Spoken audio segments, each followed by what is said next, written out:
잘 들리시죠? 네. 벌써 이제 세 번째 뵈니까 조금 편해지셨죠? 조금 이제 익숙해진 것 같아요. 오늘은 이제 세 번째 시간입니다.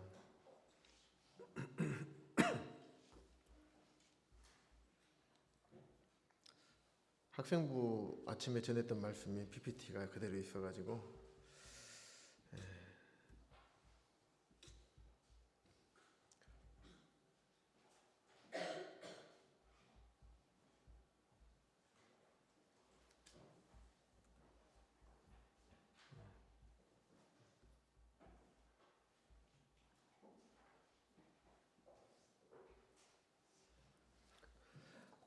이번 성도 집회 때 주제 말씀을 하나님을 사랑하고 내 이웃을 내 몸과 같이 사랑하라는 큰 주제로 함께 말씀을 나누고 있습니다. 첫날에는 하나님께서 우리를 얼마나 사랑하셨는지, 참 예수님의 고난을 통해서 우리를 얼마나 사랑하셨는지를 함께 말씀을 나누었습니다. 어제는 예수님께서 이 땅에 계시면서 세상의 사람들에게 요한복음 12장까지 세상 사람들에게 가르치시고 그리고 13장부터 16장까지 제자들에게 가르치시고 또 제자들을 위해서 하나님 앞에 마지막으로 참 유언장과 같은 그런 기도를 하셨던 이 내용을 함께 나누었습니다. 참 하나님과 또 예수님께서는 참 우리를 얼마나 참 사랑하셨는지 참 제가 더 잘 설명드리고 더 잘 나타내 드렸으면 참 좋았을 텐데 참 제 믿음의 분량이 좀 부족하다 보니까 충분히 아마 말씀을 못 드리지 않았나라는 생각이 듭니다.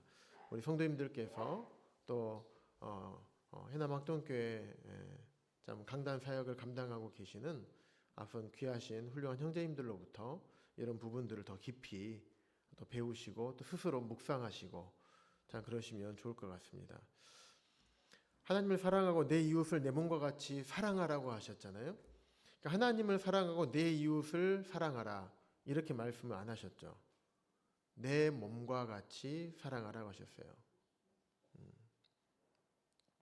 우리가 우리 몸 아프면 어떻습니까? 제가 다리 다쳐보니까 그렇더라고요.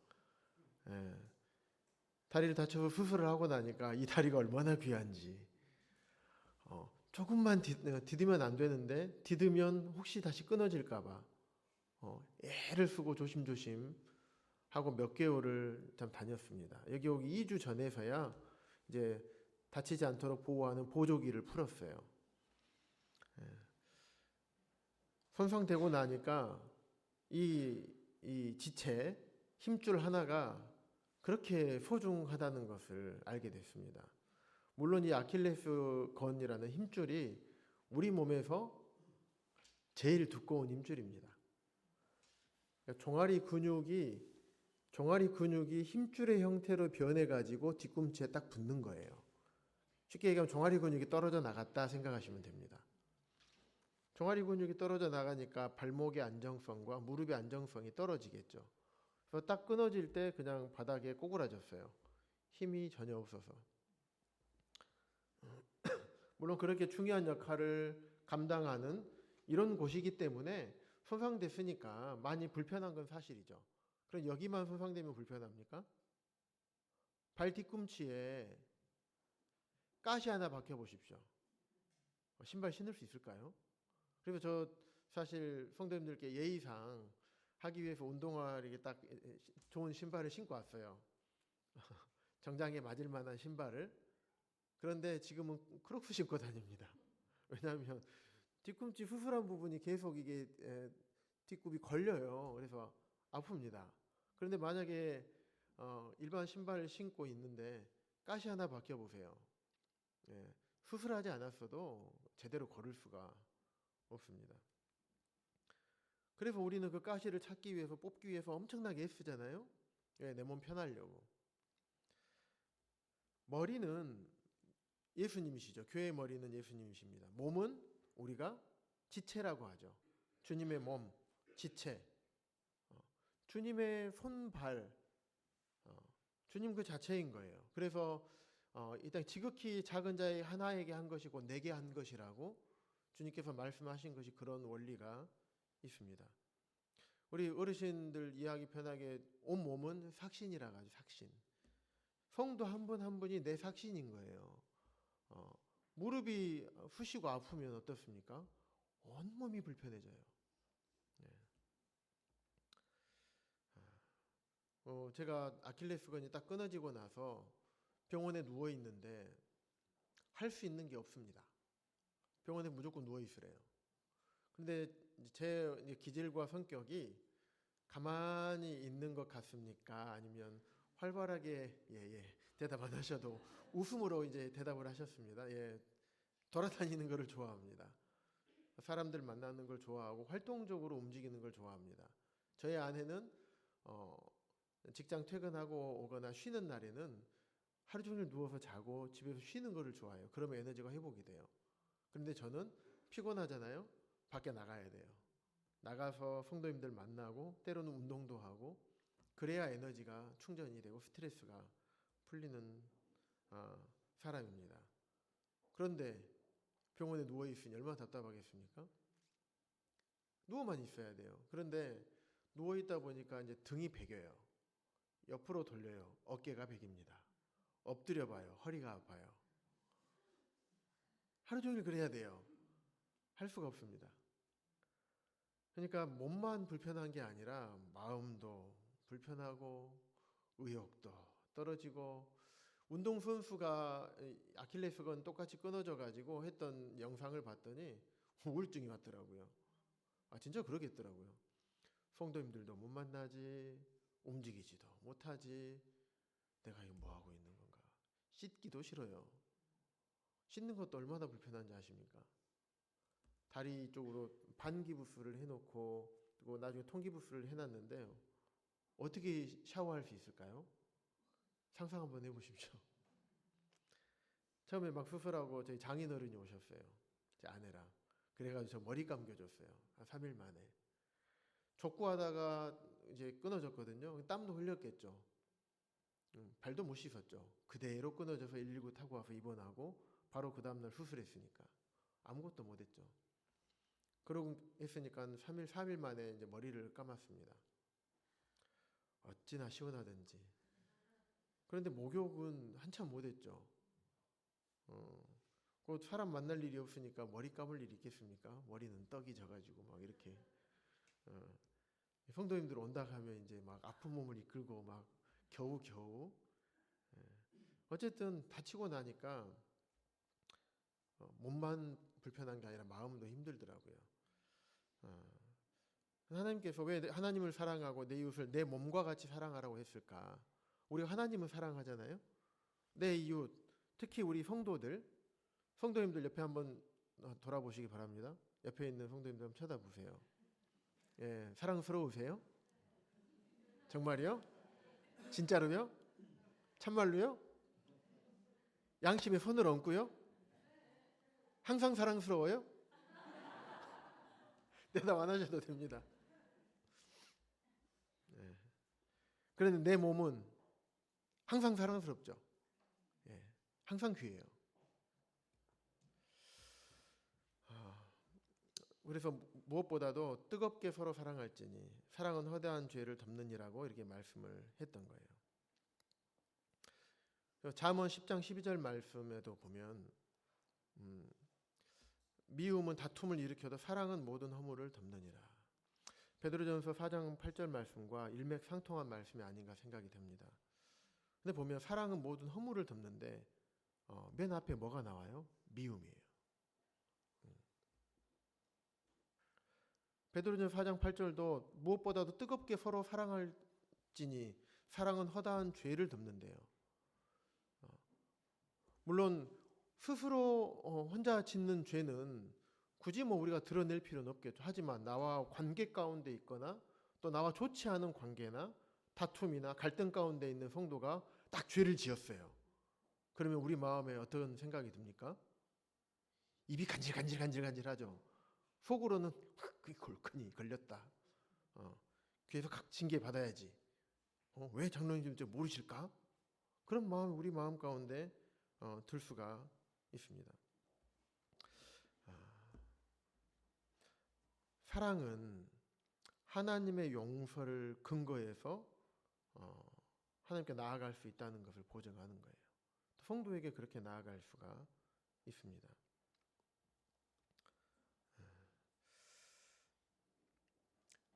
우리들 마음 가운데 성도들의 마음을 덮고자 하는 성도들의 죄를, 성도들의 또 잘못을 덮고자 하는 마음이 더 큰가요? 아니면 정말 드러내고자 하는 마음이 더 큽니까? 스스로 생각을 해보시기 바랍니다. 그런데 정말 나를 힘들게 하고 나를 미워하고 나를 뒤에서 험담하고 뒷담화하고 나에 대해서 오해하고 악한 말을 일삼는 성도들, 그 성도의 잘못을 내가 보았을 때 우리들의 마음은 어떤 마음이 들까요? 어쩌면 저 잘못이 다 드러나서 창피를 당했으면 좋겠다라든지 정말 주님으로부터 또 교회로부터 다루심을 받으면 좋겠다라는 마음이 자연스럽게 드는 것이 우리 사람들의 마음일 것입니다. 하지만 사랑은 허다한 죄를 덮는다고 했어요. 그런 마음이 드는 이유는 우리 마음 가운데 사랑이 아니라 미움과 악한 마음이 들어갔기 때문에 그런 마음이 생겨요. 그래서 미움은 반드시 다툼을 일으킵니다. 하지만 사랑은 모든 허물을 덮어줘요.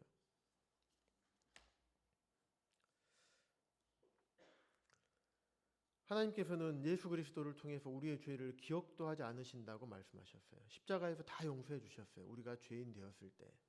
우리가 하나님을 먼저 사랑한 것이 아니요, 하나님이 먼저 우리를 사랑하셨기 때문에 그 일을 감당할 수 있으셨던 것입니다. 하지만 우리는 우리에게 잘해주는 성도에게는 관용을 베풀지만 우리에게 악하게 하고 내 기분을 상하게 하고 내 자존심 상하게 하는 성도들에 대해서는 더 악하게 하는 경향이 있습니다. 아까 성도님들에게 질문을 해보니까 우리 해남학동교회 성도님들께서는 서로를 그렇게 안 하시는 것 같아요. 그런데 제가 신앙생활 한 지는 뭐 그리 오래되진 않았지만 여러 소식들을 들어보면 대부분 이런 문제 때문에 교회들이 나뉘어지고 어려움을 당하는 것을 보게 됩니다. 우리 모임이 훌륭한 모임인 건 사실입니다. 하지만 우리가 또 우리 스스로 분리주의자라고 얘기를 합니다. 어떤 것에서 분리주의자라고 얘기합니까? 분리주의자라는 뜻은 우리가 분리됐다. 어디로부터? 세상으로부터. 그래서 우리는 그런 사람이다 라고 우리가 스스로 이야기하죠. 하지만 교계에 우리 모임을 아는 분들은 때로는 너희들이 분리주의자냐? 진짜 의미의 분리주의자였으면 좋겠다라고 말하는 분들도 있어요. 왜냐하면 그 안에서 서로 많이 다퉈서 모임이 나눠지기도 하고 교회가 어려움이 생기기도 하고 그렇기 때문에 그렇습니다. 그래서 우리 해남학동교회 제가 와보니까 잘은 모르지만 참 따뜻하고 하나로 잘 뭉쳐져 있고 서로 사랑하고 하나 되기를 힘쓰는 교회인 것 같습니다. 하지만 어느 교회나 다 이런 모습이었던 거예요. 그런데 하나가 싹 들어와요. 사단이 씨를 뿌려요. 그러면 연약한 성도들과 미혹이 되고 그 미혹된 성도를 통해서 불씨같이 번져집니다. 성묘객 하나의 딱 실수 하나 때문에 지금 경상도 지역이 엄청나게 산불을 피해를 보잖아요. 이런 것처럼 불씨 하나가 딱 떨어지면 이렇게 확 퍼지게 됩니다. 그래서 예방주사의 차원에서 함께 말씀을 나누도록 하겠습니다. 질문을 드려볼게요. 그리스도인이 신앙생활하다가 감정 때문에 신앙을 버릴 수 있을까요? 아니죠. 버립니다. 버리기도 합니다. 모임을 폐하고요. 예배를 폐합니다. 혹시 그런 분들 얘기를 못 들어보셨을까요? 네, 저는 많이 들어봤습니다. 정말 안타까운 내용인데 실제로 이런 일들이 종종 있습니다. 어찌됐든 간에 지역 교회로 해서 잘 주님을 섬기다가 이 감정 문제 때문에, 감정이 왜 생길까요? 갈등이 생기면 감정이 생깁니다. 갈등이 생기면 다툼이 생기고, 그러다 보면 내 감정이 상해요. 그러다 보면 미워하게 되고, 그러다 보면 보기 싫어지고, 그런데 그 대상이 장로님이에요. 그러면 저분 가면 맨날 봐야 돼. 날마다 저분 말씀 들어야 돼. 때로는 나와 가까운 성도가 될 수도 있습니다. 그래서 감정 때문에 신앙을 버리는 경우가 실제로 있습니다. 이 뭐가 문제냐면요, 마음과 감정, 이거는 자연스러운 거죠. 사랑하고 슬프고 기쁘고 즐거워하고 때로는 싫고 미워하고, 이런 감정은 우리가 들 수가 있어요. 이건 자연스러운, 하나님께서 우리에게 주신 것이기 때문에 그래요. 하지만 쓴 뿌리가 문제예요. 감정이 뿌리를 내리게 되면 히브리서 12장 15절에 있는 말씀처럼 문제가 생겨요. 너희는 돌아보아 하나님의 은혜에 이르지 못하는 자가 있는가 두려워하래요. 그러면서 또 쓴 뿌리가 나서 괴롭게 하고, 누구를 괴롭게 할까요? 자기 자신. 쓴 뿌리가 나서 자기 자신을 괴롭게 하고, 또 많은 사람, 다른 사람이 이로 말미암아 더러움을 입을까 두려워하라고 말씀하고 있어요. 초대교회부터 이런 일이 있었던 거예요. 1세기의 초대교회. 쓴 뿌리는 어떤 사람과 관계가 나빠지면서 그 마음에 그 사람에 대한 감정의 쓴 뿌리가 생기는 것입니다.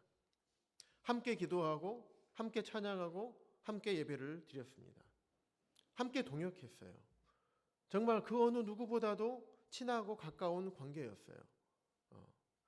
힘들면 찾아가서 이야기하고 내 고민을 털어놓고, 그리고 서로 위로받고 함께 식사하고 사랑의 교제를 나누던 그런 성도였어요. 하지만 마음에 섭섭함이 생기고 때로는 자존심이 상하는 일이 생기게 되면 마음에 감정의 쓴뿌리가 내리게 됩니다.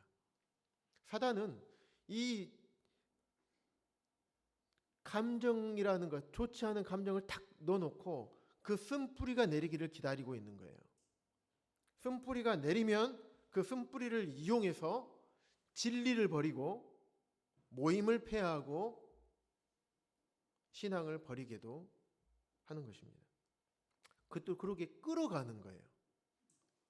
사단은 우리를 죄를 짓게 할 수 있을까요, 없을까요? 사단이 죄를 짓게 하나요, 우리를? 나 죄 짓기 싫은데 죄 짓게 하나요? 억지로? 아니에요. 사단은 미혹만 합니다. 죄는 누가 짓습니까? 내가 짓는 거예요. 내가 미혹돼서 스스로 짓게 되는 겁니다. 쓴뿌리가 그러는 거예요. 삼킬 자를 찾아서 두루 다닙니다. 때로는 친밀한 관계 가운데서 말실수할 수 있죠. 또 견해가 다르면 거기 간에 이야기하다가 막 서로 주장하다가 막 다퉈요. 그럼 나중에 우리가 왜 다퉜지? 근데 기분은 나빠요. 근데 사과 안 해. 그럼 마음에 막 쓴뿌리가 막 자라요. 내가 가서 사과하면 되는데 그게 잘 안 돼요. 왜? 자존심 때문에. 또 내가 먼저 잘못 안 했거든요. 내가 먼저 안 때렸거든요. 그럼 막 여러 가지 세상적인 사고방식들이 막 나를 사로잡고 그렇게 하지 못하게 합니다. 때로는 분별이 달라요. 어떤 일에 대해서, 교회에서 행하는 일들에 대해서 분별이 다릅니다. 그럼 그거 가지고 A팀, B팀이 나눠져요. C팀도 없어요. A팀, B팀이에요. 요즘 저희 교회에서도 되게 조심하고 있긴 합니다만은 정치적인 이야기 저희 교회에서도 종종 나옵니다. 그럼 형제님들끼리 그런 얘기 하지 맙시다 얘기합니다. 어떤 분이 그러더라고요. 정치하는 분들이 보시면 좀 서운해하실지 모르겠는데 정치하는 분은 나쁜 사람하고 더 나쁜 사람밖에 없다고 하더라고요.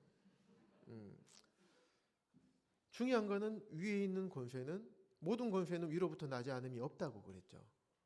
하나님께서 세우시는 권세입니다. 그걸 우리가 인정해야 됩니다. 그거 인정하지 않으면 하나님을 인정하지 않는 것과 똑같습니다. 하지만 하나님께서 세우신 권세가 하나님 말씀대로 잘 해야 되겠죠. 그렇지 않으면 하나님께서 왕을 세우시기도 하고 폐하시기도 하시는 분이 하나님이신 거예요. 그리고 누구를 세우시든지 그 권세는 하나님께 있는 것입니다. 그래서 우리가 정치적인 것을 얘기하게 되면 굉장히 어려워져요. 저희 동북교회 경상도 쪽에 오신 분이 계십니다. 그리고 우리 광주 출신들도 계세요. 그런데 양쪽으로 갈려요. 광주에 계신 분도 무슨 얘기 하시는 줄 아시죠? 광주에 계시는 분도 이 빨간 정당 쪽 이걸 지지하시는 분들이 계세요. 그래서 성경 공부를 합니다. 그런데 거기서 앞선 형제님께서 그런 얘기를 하셔요. 그러니까 다른 형제님들이 뭐라고 끝나고 나서 저한테 와서 형제님 어떻게 이런 광주에서 이럴 수 있습니까? 그래서 말씀이 하나도 안 들어온다고. 아니 그럴 수 있죠. 개인의 성향이고 분별인데 존중해 주되 성경 공부하는 자리에서나 교회 안에서는 때론 성도들끼리는 그런 얘기를 안 하시는 게 덕스럽습니다. 그렇게 얘기를 했어요. 그런데 이제 성경 공부하기 싫대요. 이제 그분하고 그러지 마시라고. 네. 이런 거예요. 놀라운 사실은 히브리서에서 많은 사람이 더럽힘을 받는다고 말씀하고 있는 거예요. 1세기 초대교회에서도 교인들 사이에서 생긴 감정적인 이슈 때문에 마음에 쓴뿌리를 내려서 신앙과 영혼이 더럽혀진 사람들이 많이 있었다는 것입니다. 감정의 쓴뿌리, 오늘날에는 어떨까요? 오늘날에도 감정의 쓴뿌리는 그리스도인들에게 무서운 문제입니다. 사탄이 이 감정의 쓴뿌리를 이용해요. 수많은 사람들을 넘어뜨리고 진리로부터 떠나게 하고 있습니다. 오늘 이 문제를 좀 살펴보고자 합니다. 왜 이 문제를 다루어야 하냐면 사역을 하고 주님을 섬기다 보면 이런 이야기들을 참 많이 듣고 실제로 지역 교회에서도 많이 경험을 합니다. 그래서 이 교회에서 저 교회로 옮기고 때로는 모임을 떠나서 교단으로 가는 모습도 보고 듣기도 합니다. 때로는 모임을 아예 폐해버리고 신앙도 아예 접는다는 표현을 하시더라고요. 그런 케이스들이 많이 있는데 얘기들을 듣다 보면 가장 많은 케이스가 뭐냐면 이 감정의 쓴뿌리, 이것 때문에 그런 일들이 벌어지는 것입니다. 그래서 말씀을 진짜 표면적으로만 지식적으로만 이해하는 분들은 아무 곳에도 닻을 내릴 수가 없어요. 닻은 배가 정박할 때 내리잖아요. 움직이지 않겠다는 거예요. 그런데 이것을 말씀을 표면적으로만 이해하면 정박할 수가 없어요.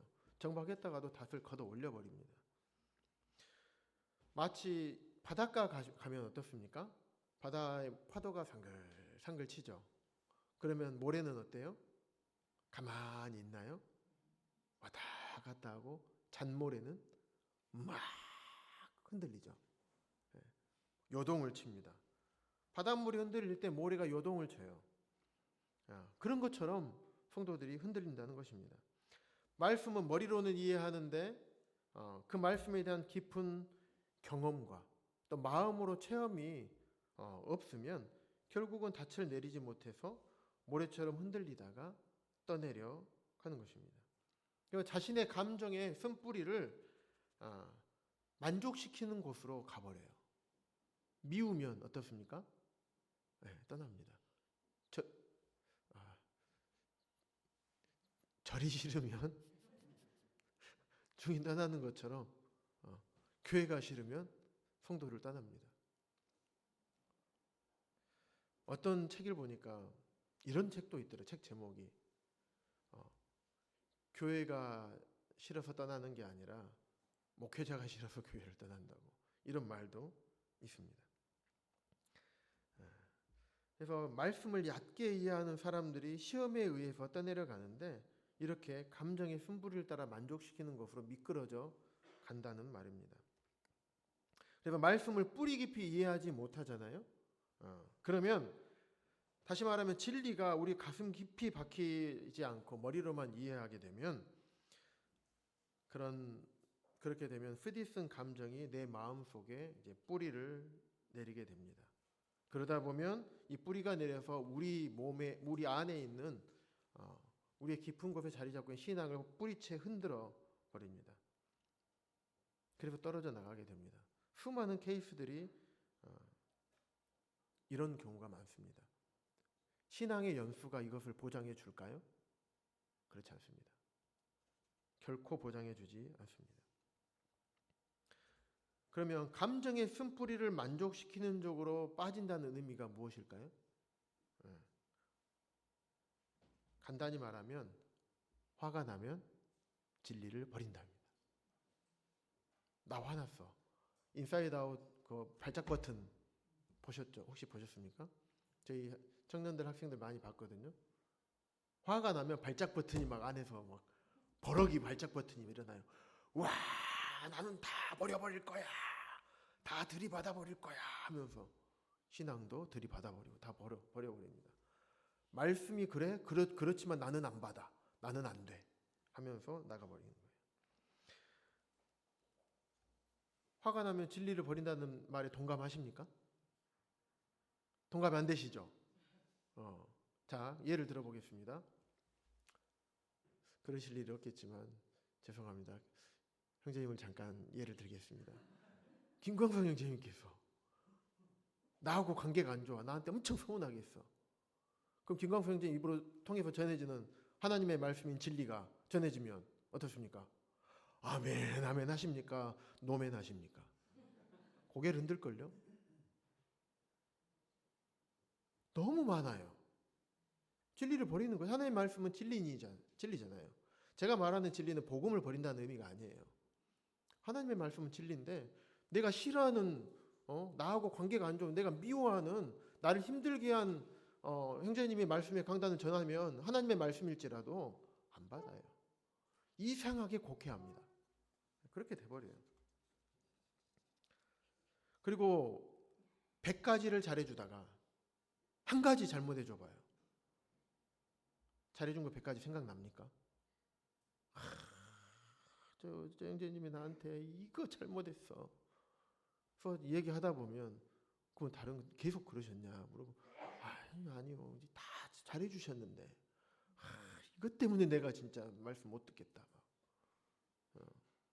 이것 때문에 마음이 상해서 참 우리는 이기적인 것 같아요. 감정적인 부분에서는 이런 일들이 실제로 있습니다. 그래서 화가 나면 진리를 실제로 버립니다. 화가 나면 은혜를 저버립니다. 나에게 아무리 많은 은혜를 베풀어 주셨어요. 복음을 전해 주셨어요. 그분들의 삶을 포기하고 우리를 위해서 우리를 돌봐주시고 인도하고 먹이고 보호하기 위해서 삶을 드렸어요. 그런데 서운하게 하고 나를 힘들게 하잖아요. 그 은혜를 버려버립니다. 그렇지 않습니까? 화가 나면 신의를 버려버립니다. 왜 그럴까요? 감정의 쓴뿌리 때문에 그렇습니다. 쓴뿌리가 우리 마음에 막 이렇게 들어오잖아요. 마음이 딱딱해집니다. 이명준 형제님과 어제 교제하다 보니까 뿌리에 대해서 농사 짓는 분들은 잘 안다고 얘기하시더라고요. 잡초나 이런 것들이 막 자라면 땅이 딱딱해져 버린대요. 그래서 로타리를 자꾸 쳐서 이걸 다 이제 걸러낸다고 하시더라고요. 그래서 참 하나 배웠습니다. 진짜 그러거든요. 감정의 쓴뿌리가 딱 내리면 마음이 딱딱해져요. 옛날에는 이렇게 툭 쳐도 굴렁굴렁 여기 치면 쏙 들어가고 다시 딱 튀어나오고 괜찮아요 했는데 쓴뿌리가 자라게 되면 툭 때리면 푹 이렇게 나가요. 흡수를 못해요. 참 이런 감정적인 쓴뿌리는 오늘날 우리 모든 그리스도인들에게 아주 무서운 문제입니다. 이 감정적인 쓴뿌리를 이용해서 수많은 사람들을 넘어뜨리기 때문에 그렇습니다.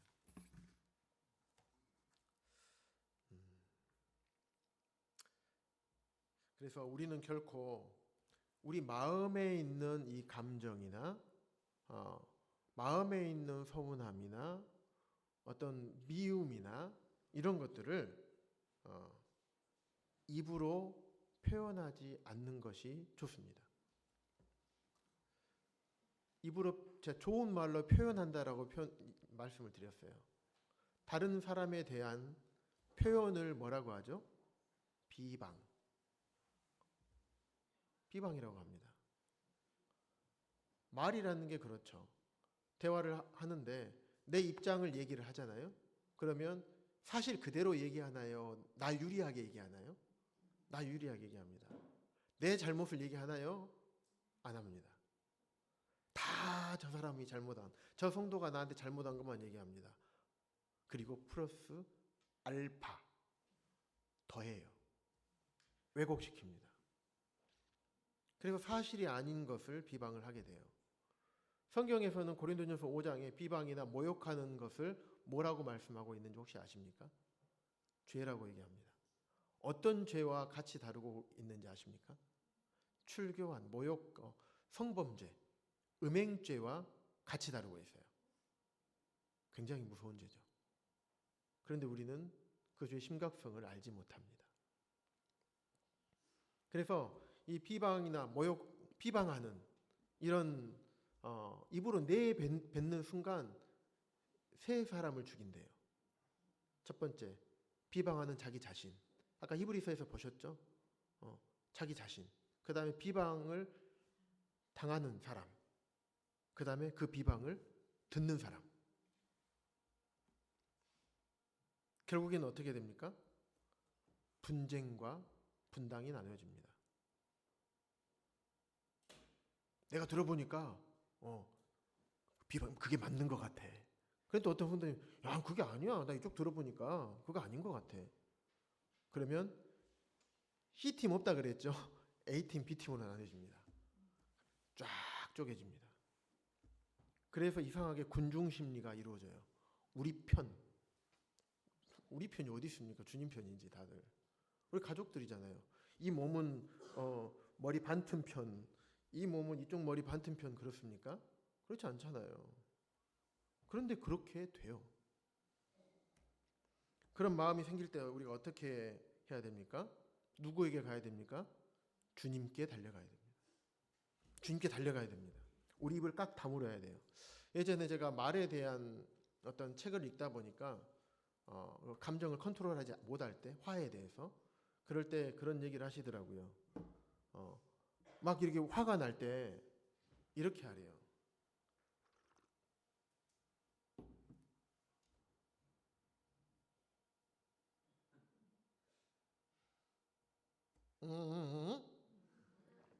물이 있으면 말을 못 하잖아요. 물을 10초 동안 머금고 있으래요. 그러면 화가 나더라도 견딜 수 있게 되고 실수를 안 할 수 있대요. 화나면 어떻습니까? 말이 예쁘게 나오죠. 막 나옵니다. 마음에 없는 얘기들이 막 나와요. 그래서 물을 머금는 것처럼 주님께 달려가야 됩니다. 말하지 말고 기도해야 됩니다. 말씀 앞에 나와야 됩니다. 경건한 성도들과 함께 교제해야 됩니다. 그리고 이런 마음의 어려움이나 그런 관련된 신앙 서적들을 읽으시기 바랍니다. 또 알렉산더 스트라코인님이 쓰신 사랑으로 인도하기 이런 책이나 이런 책은 인도자들만 읽는 책이 아닙니다. 목회 서신서를 인도자들만 읽으라고 주신 거 아니잖아요. 사랑으로 인도하기라는 책을 한번 읽어보시기 바랍니다. 사랑의 사도 로버트 체프만 이런 책을 읽어보시기 바랍니다. 왜? 내 마음에 사랑이 없어졌기 때문에 감정이 싹 트는 거거든요. 그래서 이런 곳으로 우리가 달려가야 됩니다. 주님께 달려가야지 내 감정의 쓴뿌리가 원하는 대로 달려가게 되면 우리는 어려워집니다. 그 다음에 주님 앞에 기도할 때 내가 무엇이 잘못됐는지 기도해야 됩니다. 깨닫게 해달라고 기도해야 됩니다. 그렇지 않으면 계속 이렇게만 하고 있는 거예요. 결국에는 다른 손가락은 나를 세 개는 가르치고 있는데 하나만 이러고 있는 거예요. 자기 자신을 보지 못하게 됩니다. 그래서 이런 감정의 쓴뿌리들이 생기게 되고 비방하고 모욕하다 보면 결국에는 어떻게 됩니까? 자기 자신이 못 견디고 나가게 돼요. 모임을 떠나고 다른 교회로 가게 됩니다. 그런데 자기 자신을 정당화합니다. 이런 이유 때문에 가는 거야. 나 이런 이유 때문에 내가 모임을 폐하는 거야. 이런 이유 때문에 내가 교단으로 가는 거야. 우리 모임의 어떤 단점과 이런 것들을 막 속으로 되뇌이면서 그러니까 난 차라리 교파로 갈 거야. 이런 스스로를 정당화시킵니다. 왜냐하면 그런 것들로 나를 채워야 내 마음이 편해지기 때문에 그래요. 사람의 심리라는 게 참 그렇습니다. 자기 합리화에 빠집니다. 그래서 감정의 쓴뿌리에서 시작해서 자기 합리화에 이렇게 빠지게 됩니다. 그래서 우리 안에 물론 성령님이 계십니다. 성령님께서 우리에게 깨닫게 해주셔요. 하지만 이 감정의 쓴뿌리가 너무 이렇게 이제 뿌리가 내리게 되면 아까 말씀드린 것처럼 유연해지지가 않아요.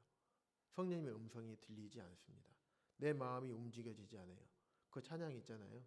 돌 같은 내 마음, 돌 같은 내 마음을 어루만져 주셔서 주님 앞에 나아갈 수 있었던 것처럼 돌 같은 내 마음, 쓴뿌리 때문에 딱딱해진 내 마음을 하나님 녹여주십시오. 쓴뿌리를 적여주십시오라고 말씀을 드려야 돼요. 그렇지 않으면 내 안에 계신 성령님의 음성도 무시하게 됩니다. 진리를 놓으면서도 하나님 말씀을 듣지 않으면서도 양심의 가책을 느끼지 않습니다. 왜요? 저 형제님이 나한테 이렇게 했으니까 내가 말씀 안 듣는 거지. 결국에는 교회 손해지. 이러고 그냥 말아버리는 거예요.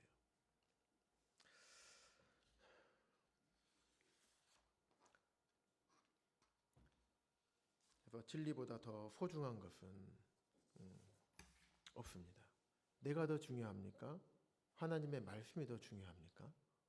우선순위에서 당연하죠. 그래서 우리가 만약에 형제가 나에게 죄를 범하면 어떻게 해야 될까요? 막 이렇게 말하고 다니는 게 아니라 찾아가야 돼요. 안 찾아오면 내가 찾아가야 돼요. 성경에 예를 마태복음 18장에 분명히 기록하고 있어요.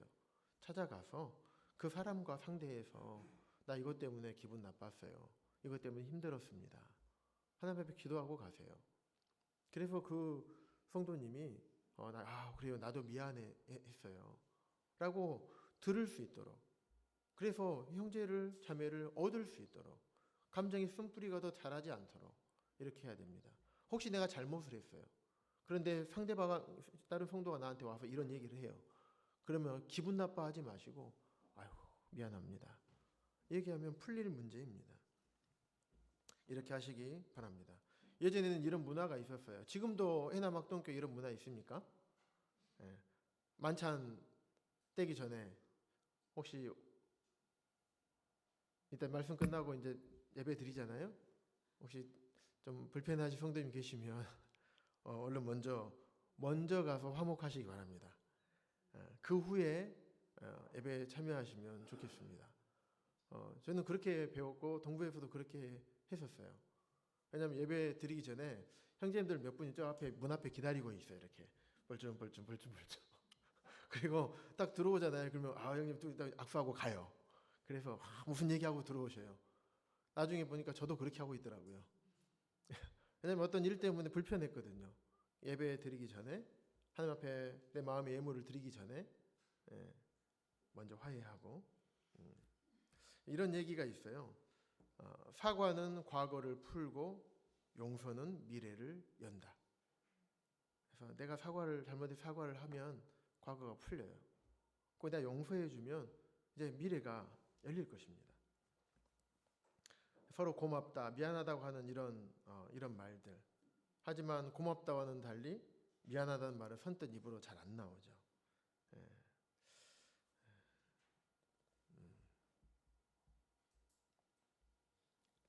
사과를 할 때도 그러는 것 같아요. 아, 내가 미안해. 정말 미안해요. 그런데 내가 미안해요. 그러나 그 다음에 어떤 내용이 나올까요? 내가 그렇게 할 만한 이유가 있었어. 그거는 사과입니까? 자기 변호입니까? 변명입니까? 변명이죠. 그렇게 하면 사과가 될까요? 네, 배가 될 겁니다. 산으로 가요.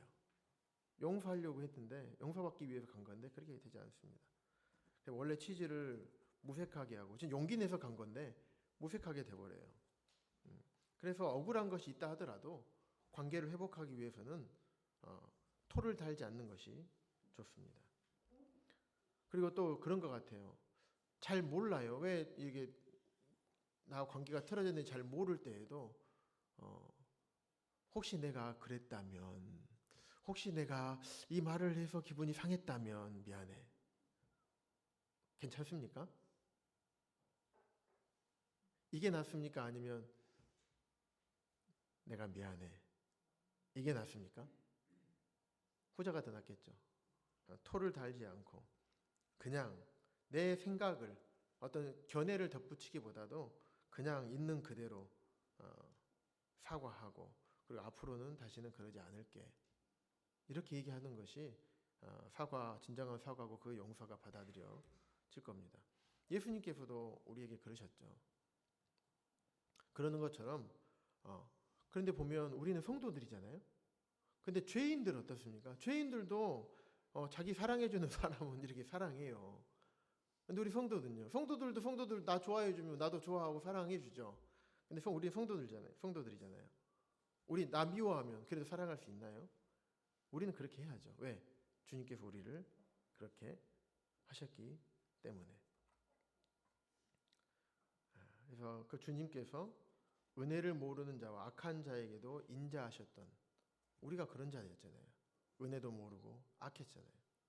우리에게 그런 사랑을 베풀어 주신 것처럼 아버지의 자비로우심 같이 너희도 자비로운 자가 되라고 우리에게 말씀해 주고 계십니다. 그래서 요한복음 17장 11절에서도 이 사랑을 우리가 버리고 서로 사과하고 용서하지 못하게 되면 17장 기도할 때 그랬잖아요. 그들도 하나가 되게 해달라고 기도하고 있습니다. 우리가 어제 다 말씀 나누지는 못했지만 17장 20절부터 그 뒤에 보면 또 그들과 하나가 되게 하옵소서라는 말씀 표현이 한 3번인가 나옵니다. 이게 무슨 내용이냐면 유오디아와 순두계 자매예요. 빌립보서 이제 4장에 기록되어 있습니다.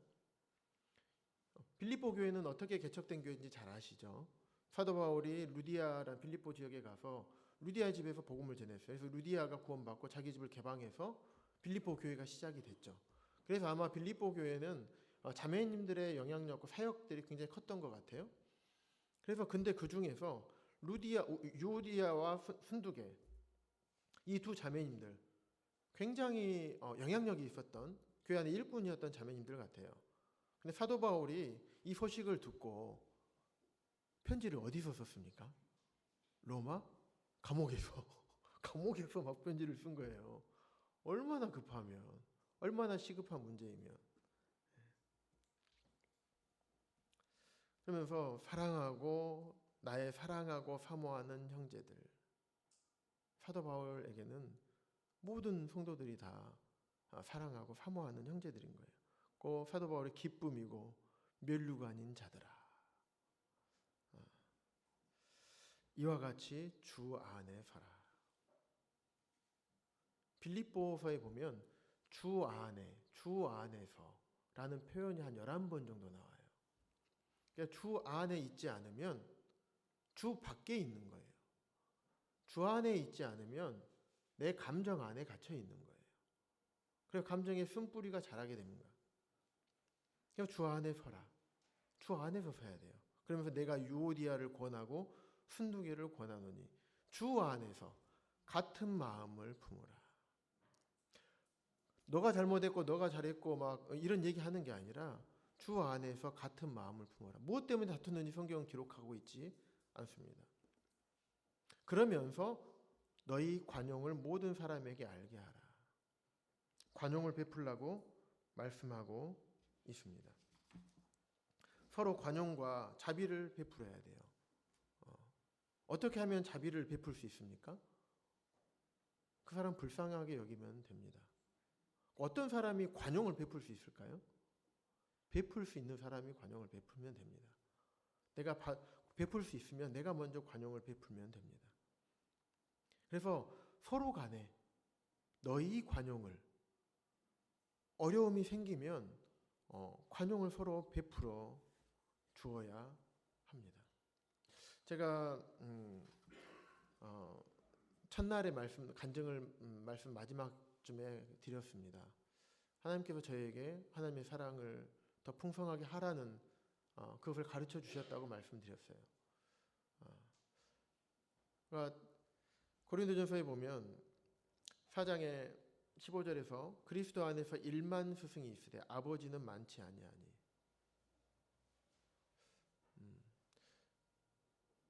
전임 사역을 시작하면서 장로라는 일이 엄청난 무거운 책임감과 어떻게 해야 되지라는 마음이 굉장히 컸던 것 같아요. 그래서 인도하고 보호하고 먹이고 이런 일들에는 정말 어디가 풀밭이 있는가 막 살피고 그러겠죠? 어디가 양질의 풀밭이 있고 어디로 가면 양들이 살찌고 좋아할까? 이렇게만 했던 것 같아요. 그런데 교회에 어려움을 주거나 이것을 좀 이렇게 하는 성도들을 바라볼 때 제 마음 가운데 스승의 마음만 있었던 것 같아요.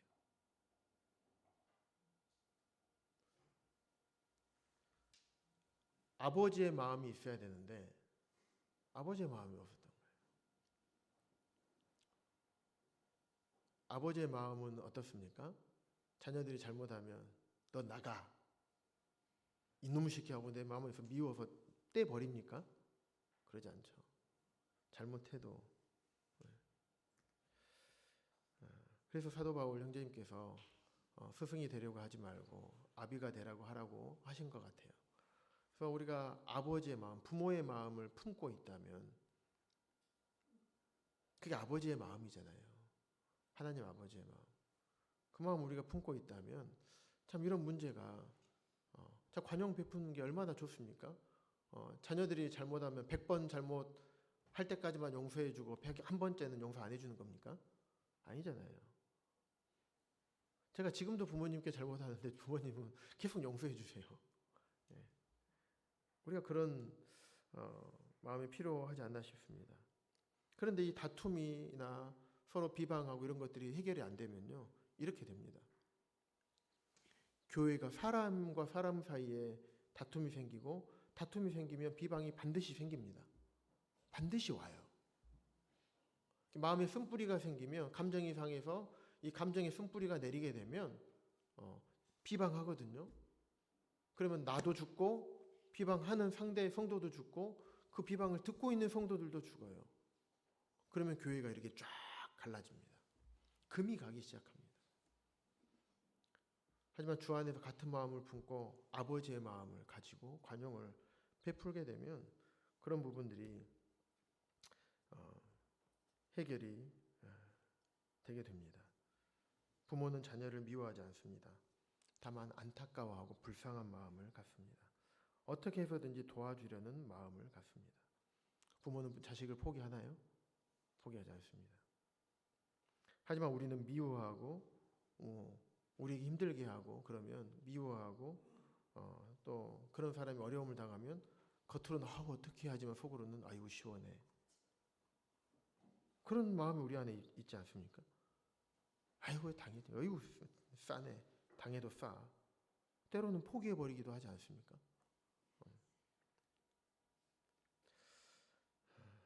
주님 앞에 시편 기자가 했던 기도처럼 시편 30편 2절에 보면 이런 말씀이 있어요. 여호와 내 하나님이여 내가 주께 부르짖음에 나를 고치셨나이다. 주님 쓴뿌리가 내려서 망가져버린 제 마음을 고쳐주십시오. 몸부림쳐야 됩니다. 그리고 아까 말씀드린 것처럼 주님 앞에 나와야 돼요. 말을 할 게 아니라 주님 앞에 나와서 말씀 앞에 나오고 주님 앞에 기도하고 경건한 성도들과 함께 교제하고 좀 귀한 주님의 사랑과 또 그런 삶을 사셨던 믿음의 선진들의 신앙 서적을 찾고 그러면 주님 앞에 몸부림을 쳐야 합니다. 왜냐하면 나 하나의 어려움 때문에 하나님의 피로 사신 교회, 주님의 신부된 교회, 주님의 몸된 교회가 아주 어지러워지고 더럽혀질 수 있기 때문에 그렇습니다. 그렇게 주님 나라 갔을 때 주님 얼굴 어떻게 우리가 볼 수 있겠습니까? 지극히 작은 자 하나에게 한 것이 곧 내게 한 것이라고 우리에게 말씀하셨습니다. 내 이웃을 내 몸과 같이 사랑하라고 하셨어요. 내 몸처럼 아무리 나를 힘들게 하는 몸이라고 할지라도 소중히 여겨야 돼요. 하나님께서는 우리 몸의 어느 한 부분이라도 헛되이 만들지 않으셨습니다. 우리가 해부학 배울 때 어떻게 배우냐면요. 김종환 선생님께서 이렇게 가르쳐 주셨어요. 생긴 데는 이유가 있다. 성도님들 발톱이 왜 있어야 되는지 아세요?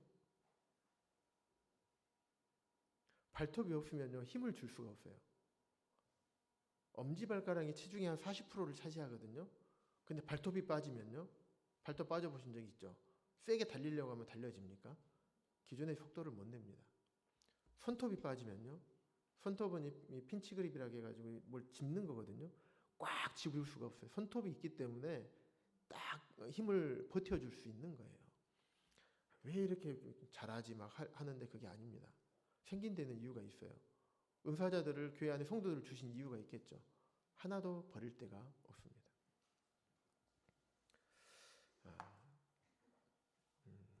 쭉 건너뛰어서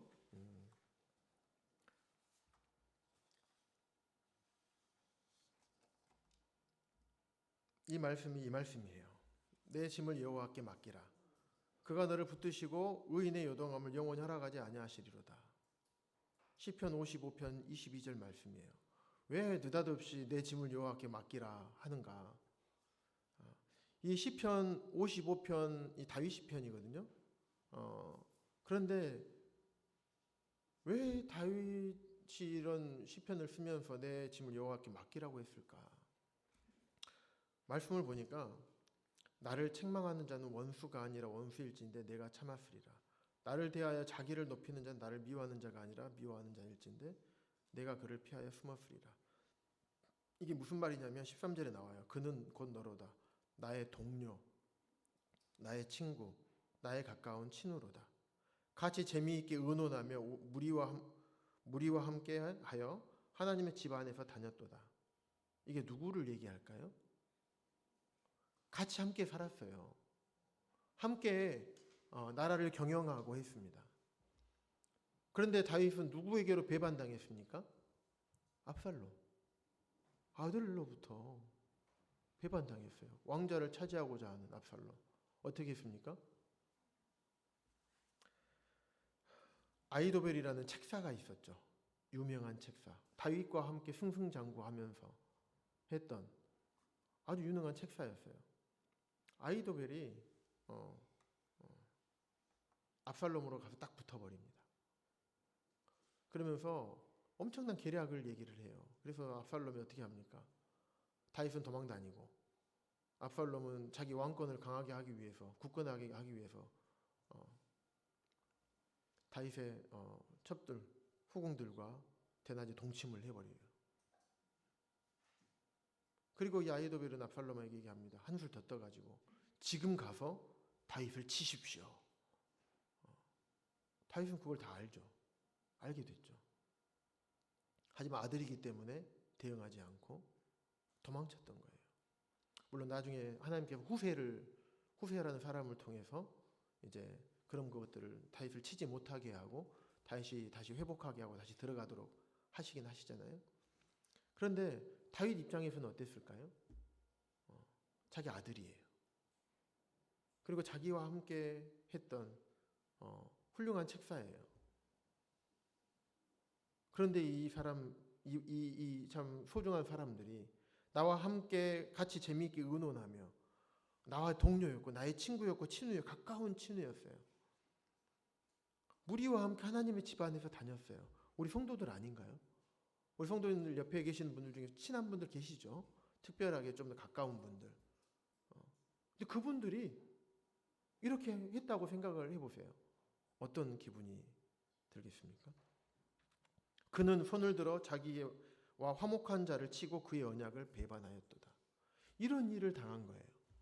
다윗이 얼마나 힘들었을까요? 그런데 이거 해결이 안 되니까 이런 일을 겪으면서 시편 55편 22절을 말씀한 겁니다. 내 짐을 여호와께 맡기라. 그럼 그걸 해결해 준다고가 아니라 그가 너를 붙드시고 주님 앞에 기도하고 맡겼을 때 그가 너를 붙드시고 의인의 요동함을 영원히 허락하지 아니하시리로다. 다윗을 꽉 잡아주시는 거예요. 혹시 이런 일들로 인해서 어려움 당하신 성도님이 계시다면 또 앞으로 혹시 이런 일을 당하신다면 안 당하시면 좋겠지만 겪게 되신다면 말씀을 마음에 딱 두시기 바랍니다.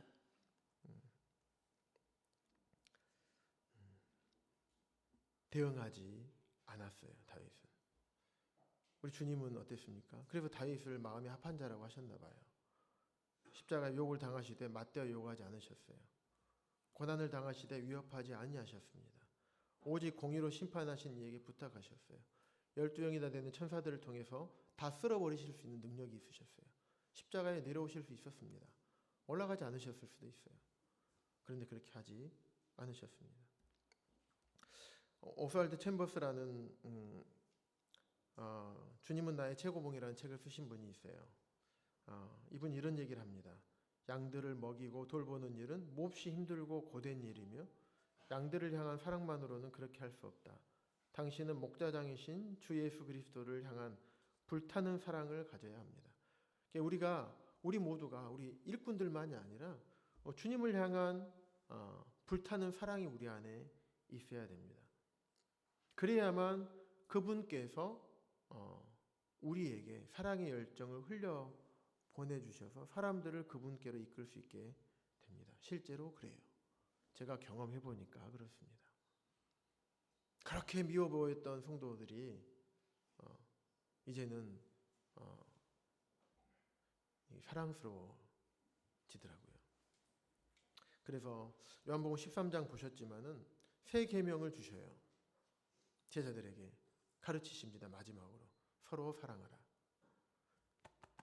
내가 사랑한 것처럼 너희도 서로 사랑하라. 그러면 너희가 서로 사랑하면 이로써 모든 사람이 너희가 내 제자인 줄 알리라. 주님이 우리를 위하여 목숨을 버리셨으니 우리가 이로써 그 사랑을 알고 우리들도 형제를 위하여 목숨을 버리는 것이 마땅하니라.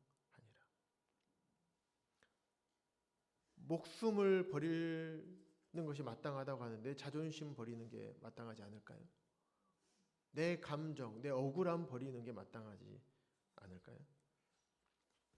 베드로전서 1장 22절에서는 거짓이 없이 형제를 사랑하게 이르렀으니 마음으로 뜨겁게 서로 사랑하라고 말씀하고 있습니다. 솔직하게 사랑해야 됩니다. 진실함으로 다가가야 됩니다. 무사람을 공경하며 형제를 사랑하라고 말씀하고 있습니다. 우리가 잘 아는 말씀입니다. 베드로전서 4장 8절에서도 무엇보다도 뜨겁게 사랑하라 그랬어요.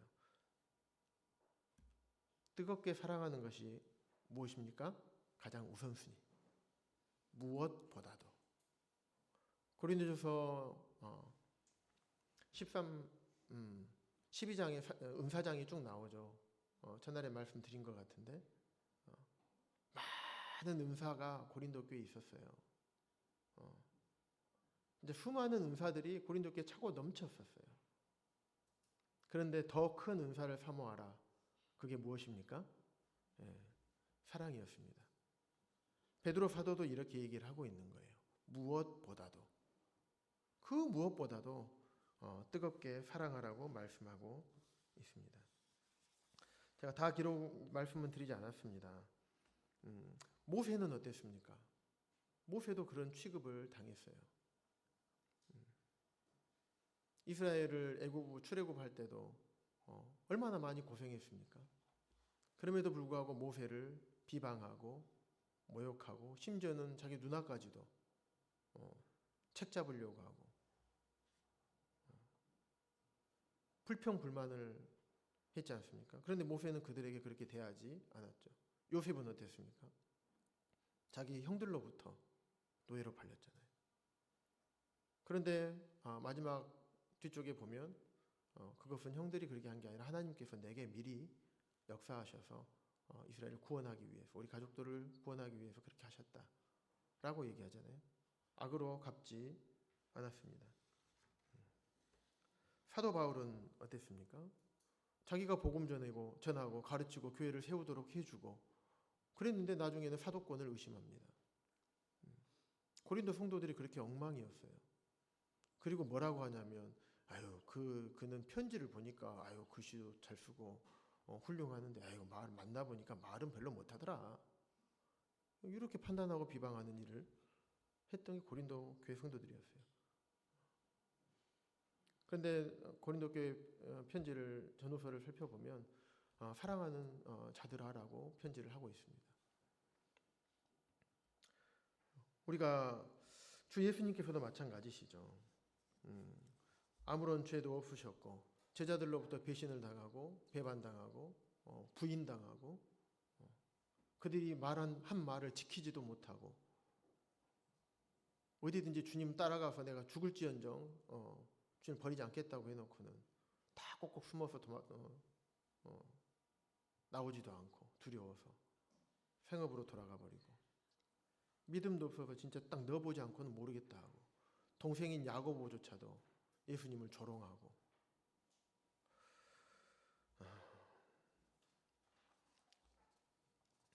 그럼에도 불구하고 주 예수님께서는 제자들이 그렇게 될 것을 아시면서도 그들을 위해서 또 세상에 많은 사람들을 사랑하셨기 때문에 또 제자들을 사랑하시되 끝까지 사랑하셨기 때문에 그 길을 아시면서도 가셨던 것입니다. 우리가 어떻게 이런 주님의 마음을 품을 수 있겠습니까? 그리스도를 향한 주님을 향한 사랑이 답이 아닐까 생각이 됩니다.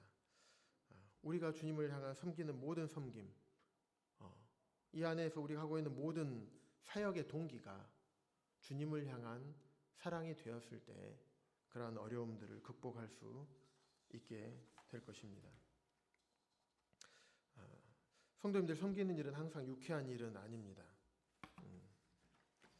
하지만 우리가 알아야 되는 것은 우리가 우리의 생애를 쏟아 부어가면서 섬기는 사람들은 불완전하고 죄악된 사람들이라는 것을 알아야 됩니다. 성도님들이 우리를 이용해 먹을 수도 있습니다. 때로는 정말 악하게 덤벼들 수도 있어요. 때로는 지나치게 요구만 해대고 해드려도 감사하지 않을 때가 있어요. 서로 간에. 다윗처럼 그와 함께했던 동료들, 자녀들도 그렇게 배반할 수도 있었던 거예요. 때로는 나와 친밀하게 지냈던 성도가 어느 순간에 어떤 일로 인해서 갈등이 벌어지게 되면 다른 성도에게 가서 이간질하고 뒷담화하기도 합니다. 심지어는 거짓말도 해요. 그런 일을 당할 수가 있습니다. 우리가 열심히 사랑하지 않는다면, 무엇보다도 뜨겁게 사랑하지 않는다면 그런 상처들을 우리가 견뎌낼 수도 없고, 예수님께서 제자들을 위해서 기도하실 때 그들도 하나가 되게 하옵소서, 하나가 되게 해달라고 진짜 여러 번 주님 앞에, 아버지 하나님 앞에 간구합니다. 왜? 그들 힘으로는 안 되니까. 그래서 사랑은 회복을 위해서 언제 죄를 덮어주고 언제 죄를 드러내야 되는지를 우리가 알 수가 있는 것입니다. 우리 많은 내용들을 보게 되면 우리가 교회 안에서도 우리가 교회 안에서 누리는 자유 때문에 이런 문제가 많이 발생을 하기도 합니다. 내 분별의 자유, 내 말하는 자유, 내 판단의 자유. 이건 어떻게 보면 근본적인 교리에 대한 문제가 아니죠. 개인의 양심과 또 분별에 대한 문제입니다. 그래서 이런 종류의 문제를 해결하는 데 있어서 바울이 사랑에 대해서 얘기를 했잖아요. 베드로 사도도 사랑에 대해서 얘기했잖아요. 근데 바울도 이런 얘기를 합니다.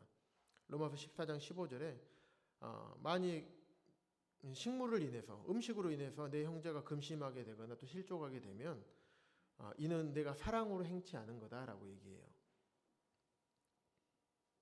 내가 먹을 수 있는 자유가 있죠. 제사에 바쳐지는 우상의 음식을 먹을 수 있죠. 아무런 문제가 없죠. 하지만 이걸로 인해서 형제가 실족하게 된다면 내가 사랑으로 행하지 않는 거래요. 그 실족한 그 형제는 누구냐? 그리스도께서 대신하여 죽으신 형제인 거예요.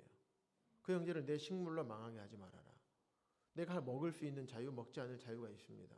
먹는다고 해서 내가 아무런 문제가 되지 않죠. 하지만 내가 쓸 수 있는 이 자유를 사용한다면, 사용해서 성도가 어려움이 된다면 그것은 절제를 하는 것이 사랑인 겁니다. 고린도전서 13장 5절에 사랑은 자기의 유익을 굳지 않는다고 말씀하고 있습니다. 영적으로 성숙한 성도가 어른들이 아이를 배려할 수가 있는 것입니다. 연약한 성도의 영적인 안녕과 건강을 위해서 우리들의 자신의 정당한 자유를 행사하는 것을 자제하는 것이 사랑하는 사람들의 삶의 방식이라고 참 바울 사도는 얘기를 하고 있습니다. 또 갈라디아서 5장 13절에서도 자유로 육체의 기회를 삼지 말고 오직 사랑으로 서로 종노릇 하라고 말씀하고 있습니다. 주님께서 허리에 수건을 두르고 무릎을 꿇고 팔을 걷어붙이고 제자들의 발을 씻기셨고 주님께서 먼저 우리를 섬기시기 위해서 이 땅에 내려오셔 십자가에서 달리신 것처럼 우리도 왕이신 그분께서 종이 되어 오신 것처럼 우리도 종이 되어서 서로 섬기게 된다면 이런 본을 통해서 서로 간에 좋은 영향력을 미치게 될 것입니다. 나 자신을 위해서 기쁘게 사는 것은 생각하지 않아도 되는 겁니다. 자연스럽게 되는 거예요.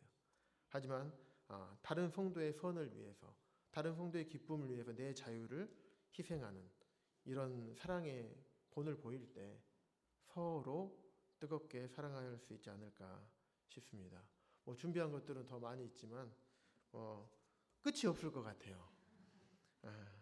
그래서 다 말씀을 드릴 수 없고 그래서 또 앞으로 교회에서 계속적으로 이런 말씀들이 나누어지지 않을까라는 생각을 해보게 됩니다. 그래서 참 하나님께서 들려주신 말씀을 통해서 해남학동교회 성도님들이 지식으로만, 물론 지식은 필요하고 중요합니다. 여기서 머무는 게 아니라 하나님의 말씀들이 이 안으로 내려와서 우리가 소화해서 실제 우리 삶에서 참 드러내는 그런 해남학동교회가 되기를 광주에 돌아가서도 기도하도록 하겠습니다.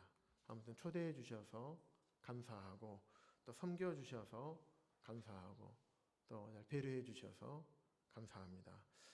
3일 동안 말씀을 잘 들어주시고 또 호흡해 주시고 응답해 주셔서 감사드립니다. 기도드리고 말씀을 마치도록 하겠습니다.